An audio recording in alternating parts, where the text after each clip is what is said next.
Hi, this is Jason, and I want to share with you some information that I've learned when trying to figure out what to use here in the US for Loctite 243 and Loctite 2701. I own KTM motorcycles, and the service manuals call out for Loctite 243 and Loctite 2701. These two Loctites are not something I could find at my hardware store, and in fact Loctite 2701 was near impossible to find unless it was on eBay being sold at a very high price by a third party that was overseas. During my research of Loctite, I learned a tremendous amount of information. For example, you can't judge the product by its color. Just because you see red in a tube doesn't necessarily mean that it relates to the red that you know, such as the off-the-shelf Red 271 that you find at a hardware store. When somebody tells you to use blue Loctite, you should ask them which one. This image shows Loctite Blue 242. It also is usually found at a hardware store. Blue 242 has about half the strength required to break a nut loose in a breakaway torque test as what Blue 243 does that we spoke about at the beginning of this presentation. There are many versions of the Loctite thread locker out there. This image shows the DRI version of Loctite. You may have bought some off-the-shelf bolts or nuts that were shipped in a kit from a manufacturer that already contained Loctite on those threads. That Loctite is the DRI version of the Loctite. The DRI version of the Loctite is placed on fasteners using machinery. That version of the Loctite does not correlate to any other Loctite that you know via color code. Now that I've made you aware of the DRI version of Loctite, I would like to say that in general, the rule of thumb here, given by Hinkle Corporation, which owns the Loctite brand, red is the permanent thread locker, blue is medium strength, purple is the low strength, and finally we have green. Green is the wicking version. That means that you can pre-assemble your fasteners, lock them down, and then apply the green wicking on afterwards. Regarding these color codes, if you were to disassemble a fastener on a machine that came from the factory and you saw green on it and you wanted to try to determine what to place back on it, you couldn't necessarily use that color code to determine what should go back on the fastener, especially in the case that I talked about earlier when there's the Loctite version out there called the DRI. That DRI green doesn't mean that they put a wicking green on there. One last point here on the color codes. Color codes relate to almost a product family underneath the color codes. In this spreadsheet you can see here we have several blues. You've got the 243, 249, 248, 246, 24, 22. This is just a small subsample of all of the blues out there. There's so many of them that it's very difficult to relate a color to a particular thread locker. As I scroll through here, you can see reds, black, blue, green, blue, purple, red, and at the bottom here we even have some primers and primer sticks. The primer and primer sticks are used to speed up the curing process. Note that when you use those, however, you actually do reduce the strength of the cure in the end. Now it's time to move forward and dive in and take a look at Loctite 2701 and Loctite 243. I'm at the Loctite website right now, and the first thing we need to do is choose the Loctite North America, and we'll go in, and you're presented with two options. Industry is on the left, and ironically they have the Loctite 243 bottle over there, and on the right we have consumer. We're going to go into consumer here to show you the difference in what is typically available to most consumers when you go to a hardware store or you order it just from a regular place online. So underneath of this, we would want to go into thread lockers, and as thread lockers pulling up here, you see the blue 242 here on the top, and then we've got the red 271 here on the bottom. So there's two basic choices here for consumers, and you can see the details of this. Obviously neither one of those are the Loctites we're looking for, even though many people will tell you to use the blue Loctite. They just say blue in place of the 243. One of the things that I want to point out here is that there's a big difference between blue 242 and blue 243. One of those is the torque that's required, both the prevailing torque as well as the breakaway torque to bust loose a nut or a screw that's using 242 versus the industrial 243. So we're going to go ahead and back out of this now, and we'll go into the industrial side. And inside the industry side, we can do a product search here. We're going to go ahead and do a search under this, and the first thing I'll point out is the Loctite 2701. If I do a search for that, 2701, amongst hunting around the website for quite a bit of time, you won't find it.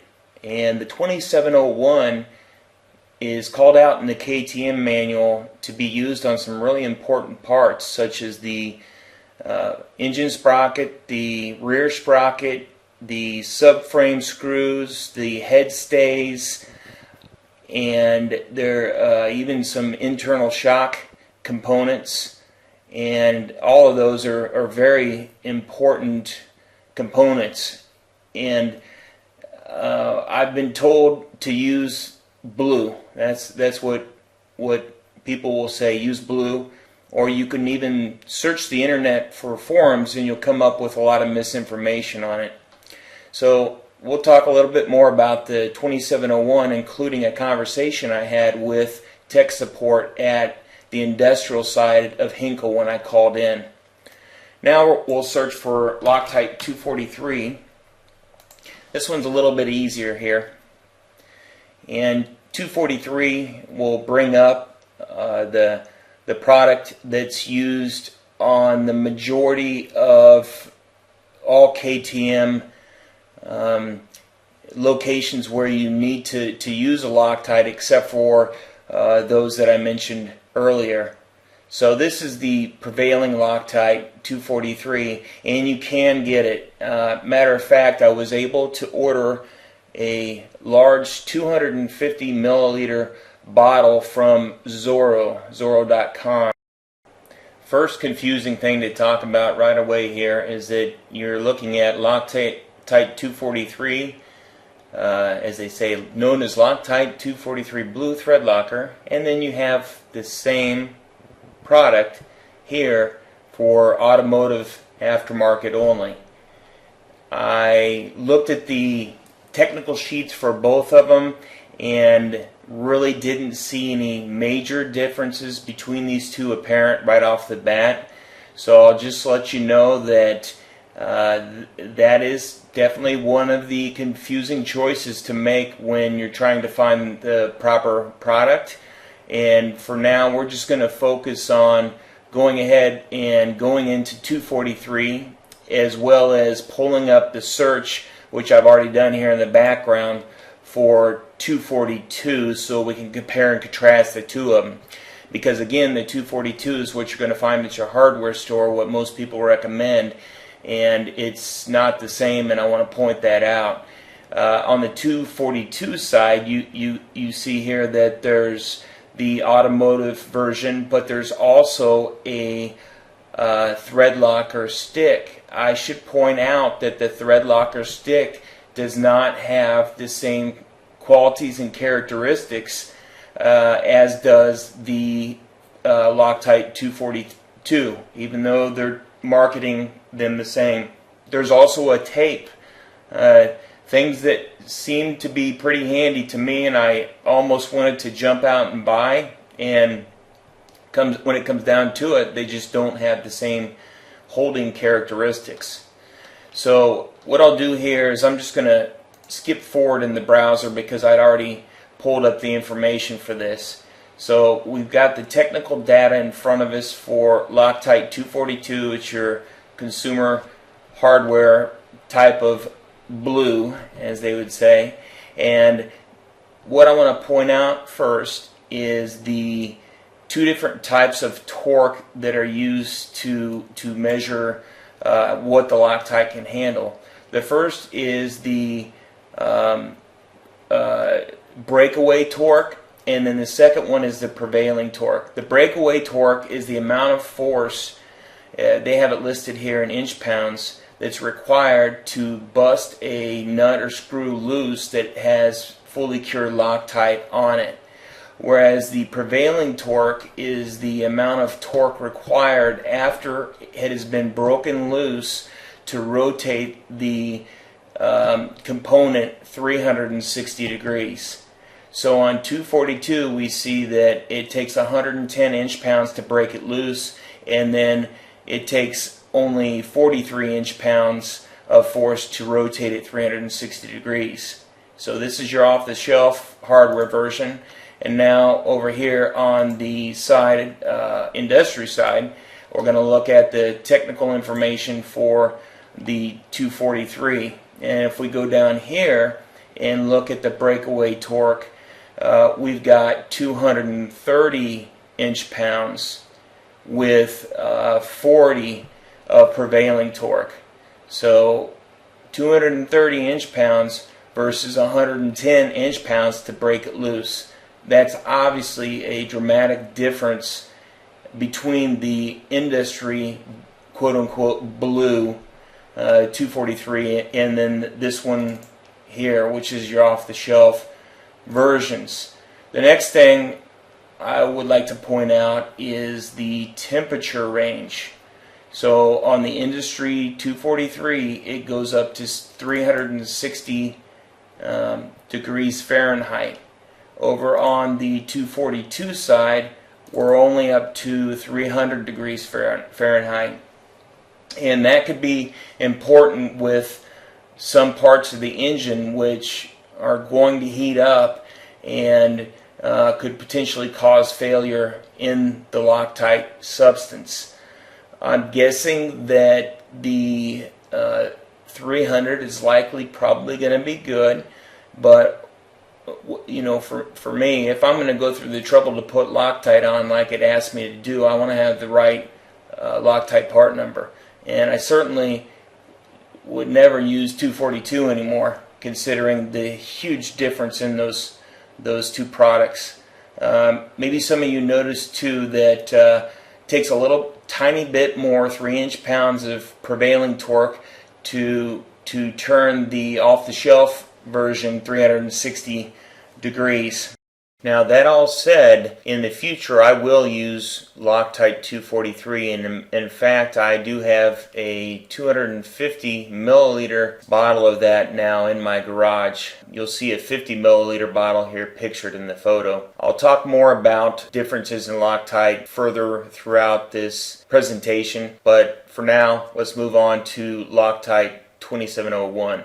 Alright, now I'd like to talk about Loctite 2701. You will find that the KTM manual calls out 2701 to be used on the top and bottom rear shock bolt, the head stays, the front and rear sprocket bolts, some internal fork components, and a handful of other locations. Since you can't find 2701 on Henkel's website, and the only locations you can obtain it online are actually overseas websites or even eBay, I felt that it was a good time to call Henkel up and talk to them and ask the good replacements would be for the 2701. I was surprised that they actually directed me towards Loctite 271 and Loctite 263. Loctite 271 is what we know as the red. The permanent thread locker that supposedly you shouldn't use on anything that you ever plan on disassembling again. In fact, you can use red 271. You just will likely need to use heat to remove the components after they've fully set, especially if the components that you've used it on happen to have a smaller fastener. Larger fasteners, you may not break the bolt when you're trying to take it off like you may be concerned about. On the right here, you'll see that Loctite 263 image that I have up there. It was intended for an overseas market. You can tell by the writing on the front of it. 263 is a new to me Loctite part number that I hadn't heard of before. So what I'll do here is pull up the data sheets, the technical data sheets for all three of these Loctites so that we can compare and contrast them together. Now I have a browser window open with three documents here, and what they are is the technical data sheets for Loctite 2701, 271, and 263. I could go into a tremendous amount of detail regarding the information contained in these documents, but you would definitely fall asleep. What I can tell you is the main characteristics to consider are whether or not the Loctite performs well when it is in an oil gas environment, if you're going to use those fasteners in those environments, the cure time it takes once you put the Loctite on the fastener, the size of the fasteners, and even the material that the fasteners are made of. For example, here Loctite 263 has a chart showing the cure time as it relates to time and percent of strength that steel can provide to you with the specific Loctite product, because it always performs best on steel.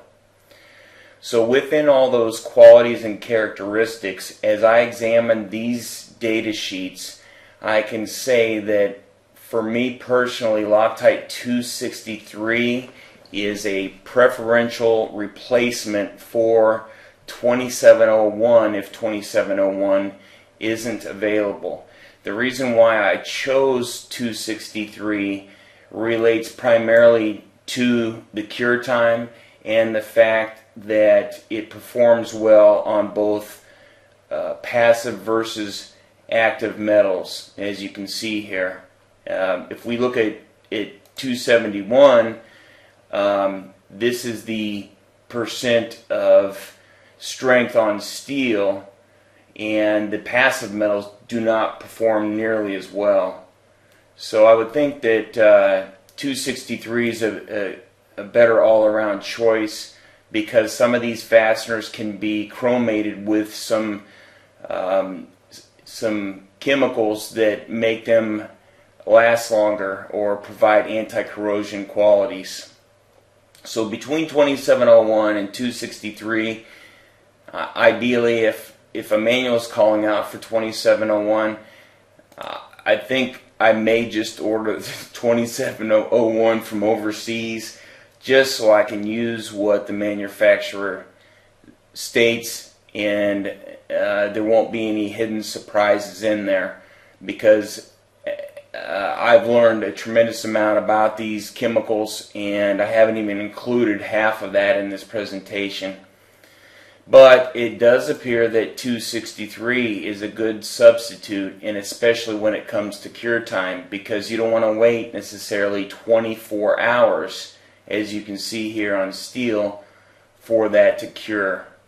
You can find these technical data sheets out there by searching for the product number and then just put technical data sheet after it, and then you can dive deeper into these details, such as the breakaway torque, the prevailing torque, and etc. But for me, it appears that in summary, what I've learned about these Loctites and the application of those Loctites on my KTM motorcycle. I'm definitely going to use 243 from now on.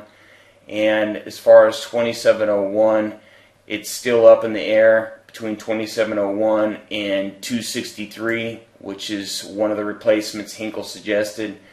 But I do believe I'll try to find a 2701 bottle out there. There are sites that sell it. It will be shipped from overseas. And I hope this helped all of you out there. I'm sure it was way more information than you ever wanted, but I thought I would share either way. Thank you for listening, and have a great day.